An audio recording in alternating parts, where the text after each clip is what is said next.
Hi, how are you today? Good, how are you? I'm good, thank you. Excited about this, our second wine club. Yes, July. July, here we are. A lineup that I'm particularly fond of, not that I'm not fond of all of them. Some things that I think are great values for what they are and great representatives for what they are, and particularly good hot weather wines. We have had an extraordinarily hot end of June here, and that makes us want to drink ice water. So we're going to pick some things that are as close to ice water with some flavor that we can. So Yes. If you're ready, we'll get started with wine number one. Yes, absolutely. Super. Looking at a Suave, yes? This is Suave, absolutely. So Pure Pan is the producer here. Pure Pan is historically important in the production of Suave, family owned and operated several generations. Suave is an appellation of white wine in the Veneto region of Italy, so the northeastern corner, and it is the oldest white wine appellation in Italy. It was created by decree of the king in 1931 as one of the first wine appellations throughout the country. Suave is traditionally based on a grape called Garganega, and by law it must be 70% Garganega to be regular Suave, and to be Suave Classico it must be 100% Garganega. This is just a favorite. You know, there you go. Have a taste. Pretty color. Suave is an interesting product. Just a fun little geek out background. Suave was at one time the most popular white wine imported into this country from Italy. Post World War II, after all of our American soldiers came home, so many of them had spent time in Italy and in Germany and other parts of the world. So those countries where they had been drinking wine got to be favorites in this country. Because at that time, we weren't really importing stuff from the West Coast. We were drinking mostly European wines. Suave was very popular. It was the #1 white wine really in this country for a while, until it was supplanted by Pinot Grigio in the late 70s, early 80s. Okay. But This has some great zest to it. It's playing on my tongue. The finish is really nice. It's light and crisp, but still has that fruit flavor. it does. It just has, to me, Suave is hard to beat. It hits all the points. Now, if you're a big oaky chard drinker, this is not your wine. But if you're looking for something that's light and crisp, like you said, that has great fruit flavor but not sweet, it has some roundness to it. I just can't say enough good stuff about Suave. It's really one of my favorites and always has been. It's nostalgia for me. I grew up moving the bottle of Suave out of the refrigerator, out of the way to get to the Kool-Aid in the back. But it's a favorite. Pure Pan, like I said, historically important. They were the very first single vineyard Suave in 1967, and they continue to produce that.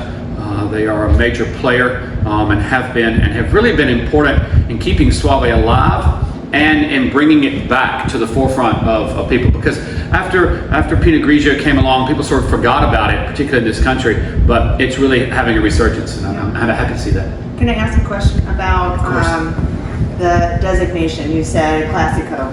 Yes. What does that mean? Well, so Suave is a pretty large region, and there's Suave Classico, and then there's a third one, which is almost impossible to pronounce if you're not Italian, that they really don't even use very much because of that very reason. The Italian Suave producers will say, we don't use that designation because nobody can say it, and it's difficult and hard to explain, blah, blah, blah. Anyway, bottom line is, Classico tends to be higher elevation vineyards. It tends to, they are usually 100% Garganega, although you can, there are exceptions.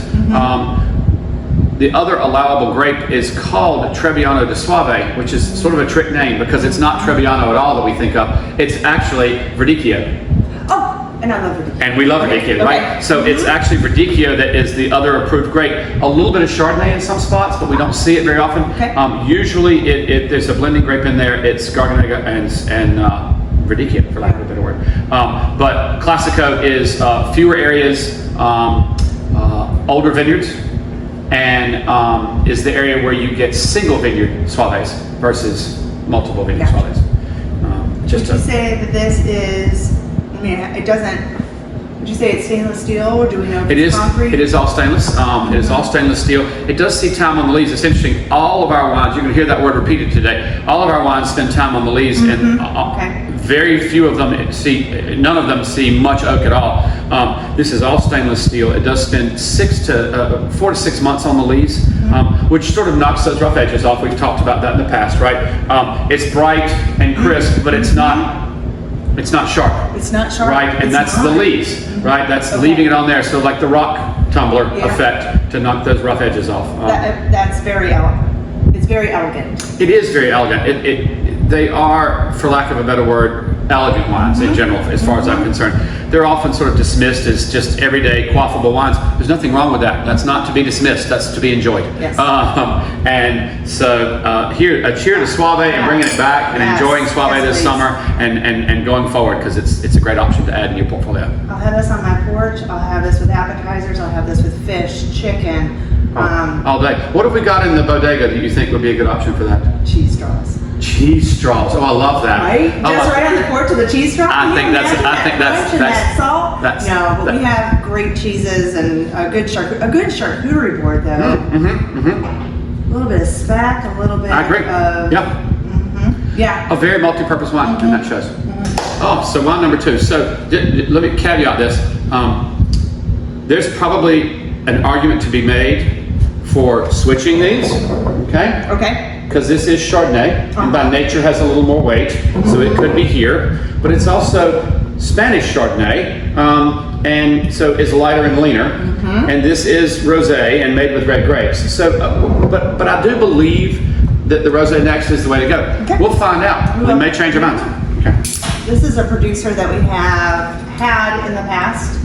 We love his Sancerre. We love their Sancerre, their everyday Sauvignon Blanc. They do a lovely Pinot Noir as well. Look at how light. Beautiful color, gorgeous. Just the faintest blush to that. I don't know if you can pick that up, the color-wise, against the sky. Cheers. And the shorter the amount of time on the skin, the lighter the color influence you're going to get. This obviously is just a very quick exposure to the skin after it's pressed, and then moving on. I love this for several reasons. I think that the producer is great. This is, again, family owned and operated, multiple generations here. Eric Luis and his sister operate the vineyard now, and they sort of have 2 projects that they operate together.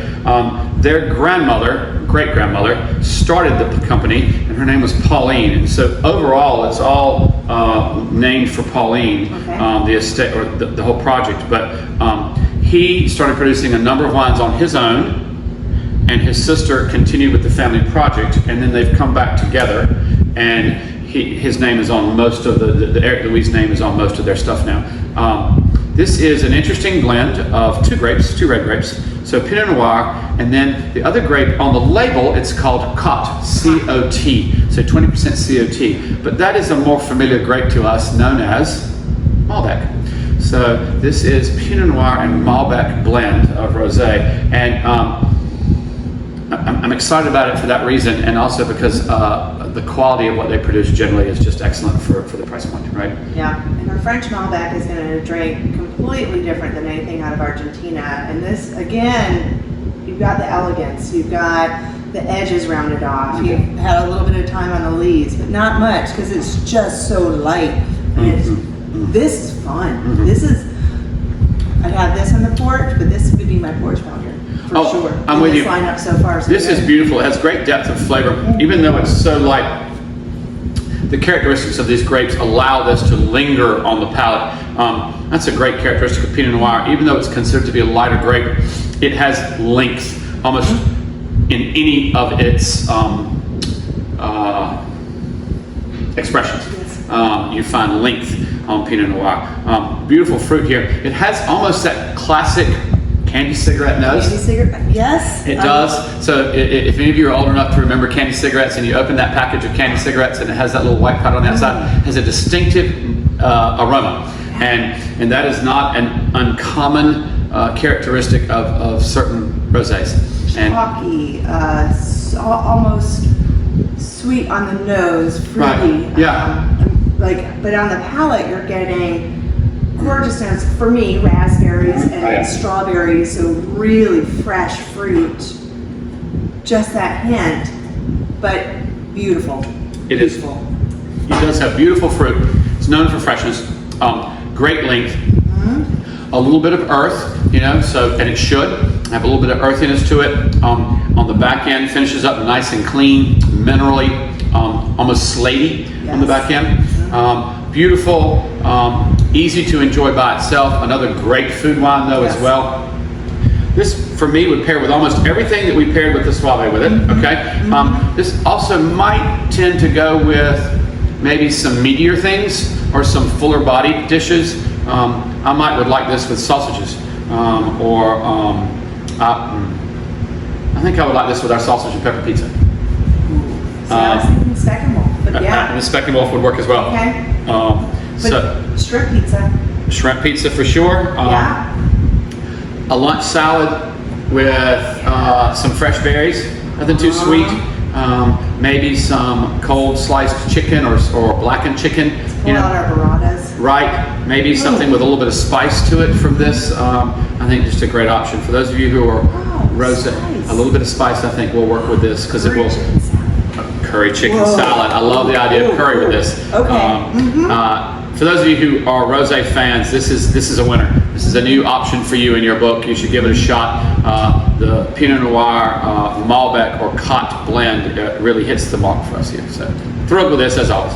Really different from the rosé that we had last time. 100%. Very different. The Rosé Chocolina, a whole different grape, darker, more fruit forward, slightly fizzy. This is leaner. This is more elegant. This is more classic. If you think all rosé begins and dies and ends in Provence, then this is one to try because it's going to be right up that alley. My number 3. So we don't do a ton of Chardonnay, but I was really excited about this.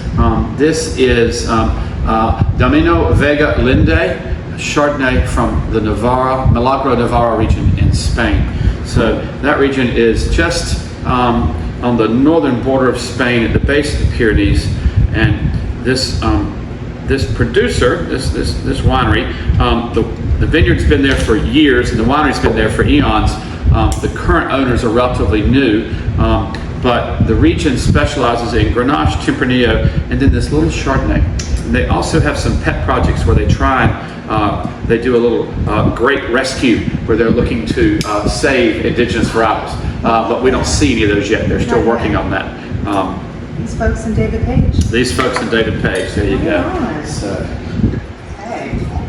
I'm not typically a Chardonnay fan, but domestically, but I have been known to enjoy Chardonnays from Europe and other places, so I'm excited to try this. well, yeah, I'm excited to try this too. So, see how golden it is? That's sort of typical of Chardonnay, also typical of how Chardonnay is treated. So that generally tells us there's a little bit of oak on it. The darker the color.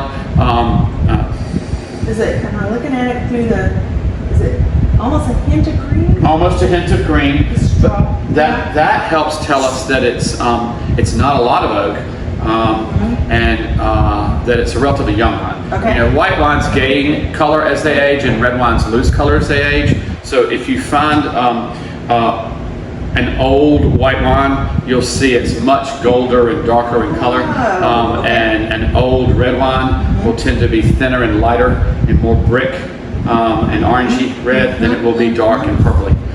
So anyway, cheers to some Spanish Chardonnay. We don't, you know, it's a great. We don't see a ton out of Spain.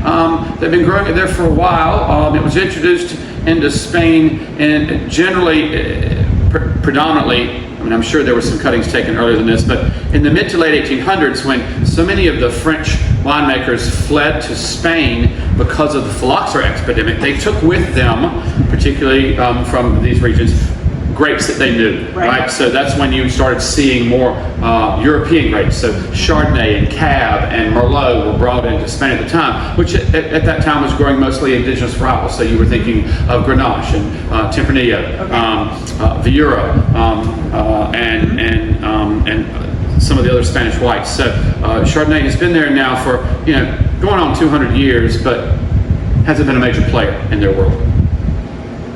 I'm impressed with this. This is fun. This is not your oaky Chardonnay. There's no, I'm not getting butter on it. I'm not getting oak on it even. No. But food. I want food with this. I can drink this on the own, but I would want some food with it. It's a pretty food wine. It's a pretty version of Chardonnay. If you're a French Chardonnay fan, if you like white Burgundies, this is sort of up your alley. It's full-figured on the back end. It belies its Chardonnayness. You know, the fact that it is Chardonnay by nature. It's fuller in the mouth, even with no oak on it, even as stainless steel or neutral oak. It still has a weight that's hard to mistake for anything else. Is Chardonnay. Hence, it is what it is. Hence, its popularity. It's the closest white grape to a red grape that we have in weight and length and fullness. And so, for those people, that's what's important. They've done a beautiful job with this. We get some tropical fruits right up front, a little bit of citrus, but and maybe some yellow apple. But I'm thinking maybe a little pineapple. I'm thinking maybe a little mango. I'm thinking, you know, sort of those richer tropical fruits, not sweet, but fruity. But then it leans out and it has a nice finish, round, not sharp. Again, time on the lees here, and some malolactic. I don't know how much malolactic, but probably. It doesn't really say, it doesn't talk about malolactic, but I think there's some, because this isn't all green apple. Right. This is more of that, you know, and so I feel like that there's been at least partial malolactic fermentation here to turn all that malic acid into lactic acid to soften it up just a little bit. Just a lovely expression of Chardonnay. Yeah. This is a Chardonnay I will enjoy. Yes. You know, I'm not the biggest, you know, the big oaky buttery Chards certainly have their place in there. Plenty of people have enjoyed them. It is not generally my forte. So as far as food pairings, I mean, I think you've got a lot of ways to go here. You know, it's lean enough and light enough, although not really lean, but for a Chardonnay, let's preface that, that it will go with all the things that you like your Pinot Grigios or your Soaves mostly with, but it's full enough that, you know, this could be the chicken and cream sauce, this could be the shrimp and grits, this could be the scallops Mornay, or the what's the coquille Saint-Jacques with the mushrooms and the cream. I think are lovely options here. I know we've got some goodies. There's probably delicious stuff in the store that is going to work with this type of Chardonnay. There is this wonderful cream sauce that actually has a little bit of heat from some hatch chili peppers. Oh, yum, delish. That I did over some broccoli and then put it on the grill and just let that. Ooh. That was really lovely. That sounds so super. that would work really well. I mean, my goodness, all of our cheeses. I want this with Caesar salad. Oh, I think that's a great option because I love the creaminess of the Caesar, the full bodiness of the Parmesan cheese with this. I like the anchovy bite in the Caesar dressing. I think that salinity would work really well. Oh, and I agree. I think it's a great option. Again, another multi-purpose wine, drinkable by itself, going to work well with food, and just a really pretty, true expression of Chardonnay in all of its characteristics without the influence of a great deal of oak. So moving forward now, our fourth wine of the day. This is our only red this week, and continuing our theme of stuff that works in the heat, because I don't want you to give up your wine just because it's hot outside. Nope. There's no sense in that. No. We're staying in Spain. Yeah, we're staying in Spain. Okay. So we've had two Spains. So we had a beautiful Chardonnay, and now we've got this gorgeous Rioja. So Rioja is probably the most well-known region in Spain for wine production, and one that most of us are familiar with. And we generally probably think of reds, and in Spain, their predominant red grape, certainly in the Rioja region, is Tempranillo. And this is an excellent version of Tempranillo from Altivo. Altivo is also a family-owned and operated business. A much broader business than, say, most of these, which are sort of smaller and singular in focus. They produce a variety of things here. This is what they call their entry level, but I love it for that reason, because this is really fresh and bright and young. This is their Altivo Tempranillo. Just leave it like that. So, relatively young, not long aging, very little, if any, oak presentation, and the oak is neutral. So this is mostly stainless steel. Okay. And so that helps preserve that really pretty, young, sort of bright, and I keep saying that, I know that, but the descriptors are purposeful. Fresh fruit. So we're talking about berry here, right up front. Again, not sweet, but the influence here. And great on the nose, you get a pretty mixture of, I think, I smell red berries, undercurrent, currants. I'm getting a little vegetal. Would you? A little touch of vegetable, a little green pepper, and maybe a touch of sort of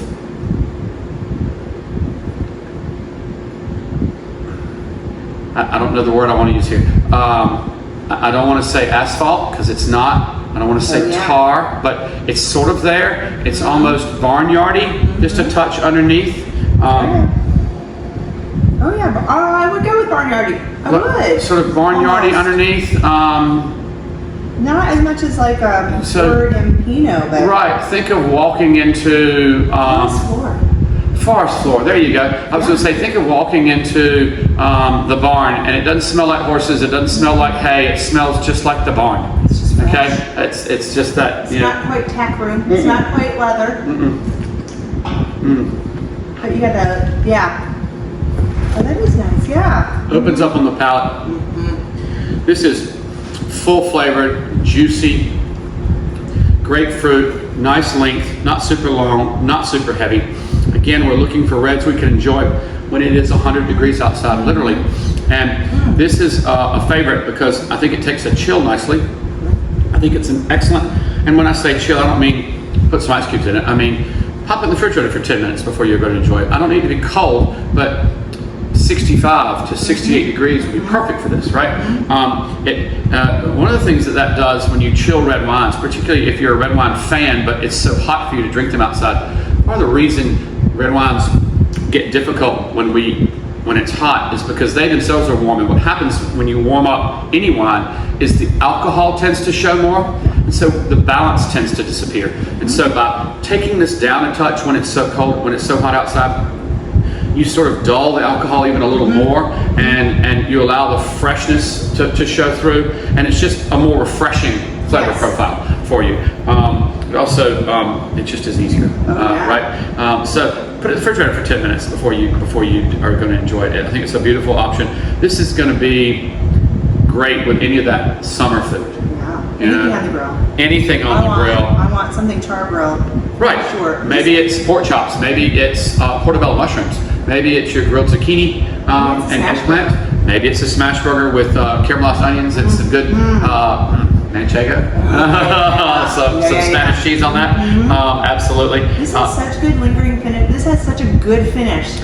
This is easy finish. It hangs in there, but it's not tannic at all. This is not a teeth stainer. This is a poundable red, for lack of a better word, right? This could be a porch pounder as a red wine, and we don't often say that, but it could be because it's easy to go back to this. This is enjoyable.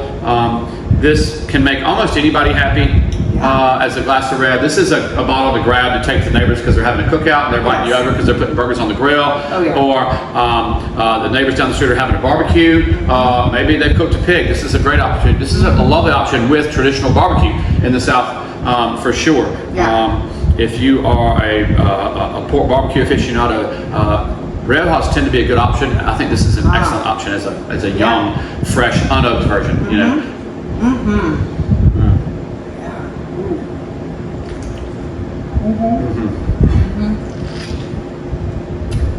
This also could be lovely with dark chocolate and cherry. You're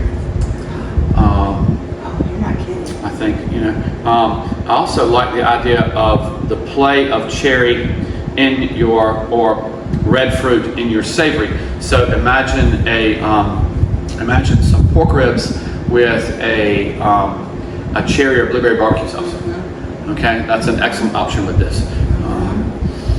I know in the store we've got some super things. Some of those just blueberry jams and the raspberry jams added to your favorite barbecue sauce, just as your own homemade to brush. Raspberry habanero would That be raspberry habanero would be fantastic with that. I love the sausages. You know, this would be great. You know what? I think this would be delicious with the fig sausage.